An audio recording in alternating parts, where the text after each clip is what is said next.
आपकी प्रतिक्रिया में जानूंगा, लेकिन एक सवाल सीधे ये, आपने अब जाकर मांग की है, तो क्या ये जातिगत जनगणना जो बिहार में हो रही है, यूपी में जिसकी मांग कई दल कर रहे हैं, क्या उसका जवाब है धार्मिक जनगणना आपकी ओर से इसकी मांग? नहीं, आप ये मीडिया ने इसको अभी संज्ञान में लिया है। मैंने तो पहले इस बात को रखा है, जब भी इसको काफी पहले, और इस बार मैं इसको सदन में भी रखने वाला था, लेकिन चूंकि सदन में कांग्रेस ने सदन में हंगामा किया और मेरे जैसे सांसद जो अपनी बात को 0 आवर या अन्य प्लेटफॉर्म में रख सकते थे, तो सदन में कार्य सुचारू रूप से न चल पाने के कारण से वो अवसर हमें नहीं मिला।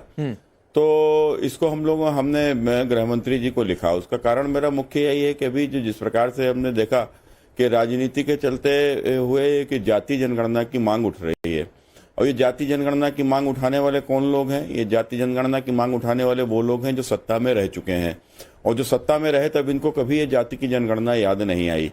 लेकिन आज एक सोची समझी रणनीति के तहत तो मैं सीधे स्पष्ट रूप से कहता हूं कि कहीं ना कहीं एक कट्टरपंथियों के, देश विरोधियों के एक षड्यंत्र के तहत ये तुष्टीकरण वाले राजनीतिक दल ये इस तरीके की बात करने लगे हैं और एक गंभीर मुद्दे से देश का ध्यान भटकाना चाहते हैं। मैंने स्पष्ट रूप से कहा है कि 1947 में जब देश आजाद हुआ था तो उस समय देश का विभाजन भी हुआ था, और संप्रदाय के नाम पर देश का विभाजन हुआ था, और एक इस्लाम के नाम पर एक देश का एक बड़ा टुकड़ा पाकिस्तान अलग हमसे कर दिया गया था। बचे हुए हिंदुस्तान में जो उस समय के ऊपर जो जनसंख्या थी उसमें 7% अल्पसंख्यक थे। उसमें मुस्लिम हैं, ईसाई हैं, सिख हैं, बौद्ध हैं, जैन हैं, पारसी हैं, और बचे हुए से 93% आबादी वो हिंदुओं की थी। अगड़ा पिछड़ा अनुसूचित जाति जनजाति के लोग इसमें सैकड़ों हजारों जातियां इसमें आती हैं। तो कुल मिलाकर आज आजादी के 75 साल जब बीत चुके हैं, तो इस दौर में हम लोगों ने कई बार देखा, कई बार सुना, और कई इस तरीके से प्रमाणित भी हुआ है कि एक हमारे देश में जो पड़ोसी मुल्कों की घुसपैठ की भारी तादाद में हुई है, इसमें रोहिंग्या है, बांग्लादेशी, पाकिस्तानी मुस्लिम जो हमारे देश में आए, और हमारे देश में एक वोट बैंक के लालची हमारे कुछ नेताओं के कारण से उनके वोट भी बनाए गए, आधार भी उनको दिए गए, और उसके बाद साथ साथ आपने देखा कि विदेशी फंडों की ताकत पर बड़े पैमाने पर धर्म परिवर्तन भी हुए। जाकिर नाइक जैसे लोग, मैं एक चीज अभी नहीं समझ पा रहा हूं, आपकी धार्मिक जनगणना की जो मांग है उसका मकसद क्या है? रोहिंग्या कितने आ गए, घुसपैठिए कितने आ गए, विदेशी फंडिंग का खेल क्या है, इसका पता लगाना, ये तस्वीर साफ हो जाए, या फिर जाति जनगणना का जवाब बहुत सीधा सा, मैं चाहूंगा इसको आप क्लियर कर दें। नहीं, देखो, इसका बिल्कुल मेरा स्पष्ट है कि जो आज इस देश भर में हम लोगों को सबको समझ में आ रहा है कि जिस प्रकार से आजादी के 75 साल बाद जो देश में जनसंख्या की जो वृद्धि हुई है, उस वृद्धि में अल्पसंख्यक आज कितने हो गए हैं, और अल्पसंख्यकों में जो मुस्लिम की वृद्धि हुई है जो कि साफ साफ दिखती है। कई राज्यों में उनकी बहुलता हो गई है। भाई, कश्मीर है, केरल है, असम है, बंगाल है, ऐसे कई राज्य हैं, 200 से अधिक जनपद हैं जहां उनकी बहुलता है। तो उसके बाद क्या जिस प्रकार से मुस्लिम की वृद्धि हुई है, क्या उसी अनुपात में जैन की भी वृद्धि हुई है? क्या उसी अनुपात में कोई बौद्ध की भी वृद्धि हुई है?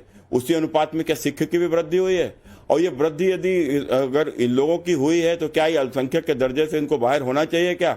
और ये वृद्धि के पीछे कोई जनसंख्या हमारी प्रभावित करने का कोई षड्यंत्र तो नहीं है, जैसे कि पीएफआई का मॉड्यूल जो सामने आया?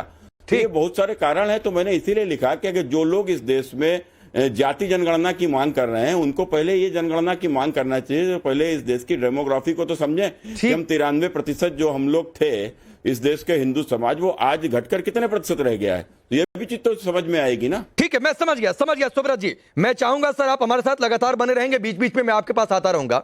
मनोज यादव जी, बहुत सीधी सी बात है, आपने सुना, मकसद सिर्फ इतना है कि धार्मिक आधार पर अगर आप माइनॉरिटीज में आते हैं तो क्या वो स्टेटस आपकी आबादी के हिसाब से बने रहना चाहिए या नहीं बने रहना चाहिए, इसका मकसद है। तो फिर विरोध करते हैं या समर्थन करते हैं आप धार्मिक जनगणना की मांग का?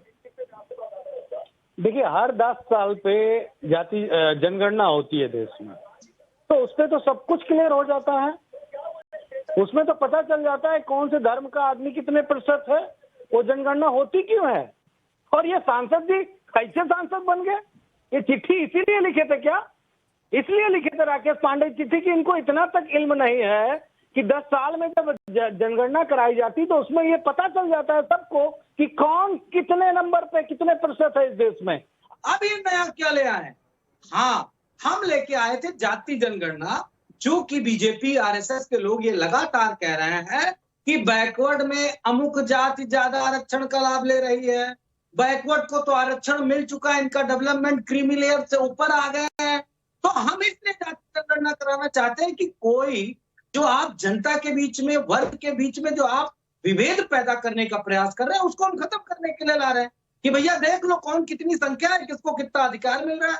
हम ये इसलिए ला रहे हैं। और ये कैसे लोग हैं, सांसद होके इनको नहीं पता है कि हमें हमारे धार्मिक प्रतिशत तो हमको पहले से मालूम, देखो भाग गए। अब ये कैसे हैं, ये कौन सा बिल लेके, कौन सा पत्र लिखे थे, डिबेट में 2 मिनट बैठ नहीं सकते। नहीं कौन डिबेट में है नहीं है उसकी चिंता आप छोड़ दीजिए मनोज यादव जी। जो सवाल आपसे पूछा जा रहा है उसका जवाब दीजिए। जिस पार्टी के साथ आप गठबंधन में, कभी उससे पूछा कि एक जातियों का कैलकुलेशन हुआ था, उसके आंकड़े क्यों नहीं सामने रखे? आपने कभी इस बात का जवाब दिया? आप आज मांग कर रहे हैं, लेकिन जब आपकी सूबे में सरकार रही तब आप लोगों ने जातिगत जनगणना क्यों नहीं करा ली?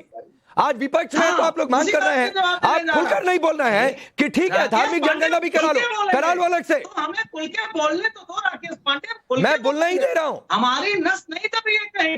नहीं किसी की नस कहीं नहीं दब रही है, किसी की नस कहीं नहीं दब रही है। और किसकी नस कहां दबती है मनोज यादव जी, ये सबको पता है।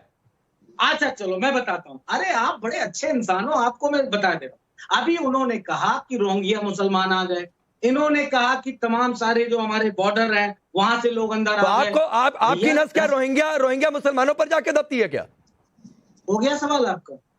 10 साल से मोदी जी घंटा बजा रहे थे कि डमरू बजा रहे थे कि हमारे बॉर्डर भी सुरक्षित नहीं। ये बात इन सांसद महोदय को समझ में नहीं आई क्या कि हम अपने प्रधानमंत्री पे किस तरीके से उंगली उठा रहे हैं? और प्रधानमंत्री इनके कमाल के हैं कि इनका एक सांसद आरोप लगा रहा है। अरे तो रोहिंग्या नहीं है क्या इस देश में? कैसे ये सच्चाई नहीं है क्या मनोज यादव जी? 10 सालों में रोहिंग्या कैसे इस देश में आगे भाई? हमारी तो बॉर्डर क्यों नहीं सुरक्षित है? इसका मतलब सरकार नाकाम है, सरकार बिल्कुल बेकार है। इसलिए लगातार हमारे देश में दूसरे देशों से लोग बिना वीजा पासपोर्ट के आ रहे। क्यों आ रहे भाई? सरकार क्या ये षड्यंत्र कराना चाह रही है क्या? उसमें स्टेट गवर्नमेंट का कोई मामला है क्या? स्टेट गवर्नमेंट तो किसी को अंदर ला नहीं सकती है। वहां पे बॉर्डर फोर्सेस, बॉर्डर पे सारी हमारी सेंट्रल गवर्नमेंट की फोर्सेस लगी है। ठीक और वो भाग गए। मुझे गुस्सा आ रही बहुत है। नहीं गुस्सा मत करिए, पानी पीजिए। गुस्सा मत करिए मनोज यादव जी, पानी पीजिए। गुस्सा मत कीजिए, पानी पीजिए। गुस्सा मत कीजिए, पानी पीजिए। जो पीते हैं वो पीजिए। दूध पीता हूँ। हाँ दूध पीजिए, एकदम दूध पीजिए। दूध पी लीजिए, गिलास मंगा लीजिए दूध का, मंगा लीजिए। अनिकेश जी ये क्या MY समीकरण की मजबूरी है? मैं सीधे तो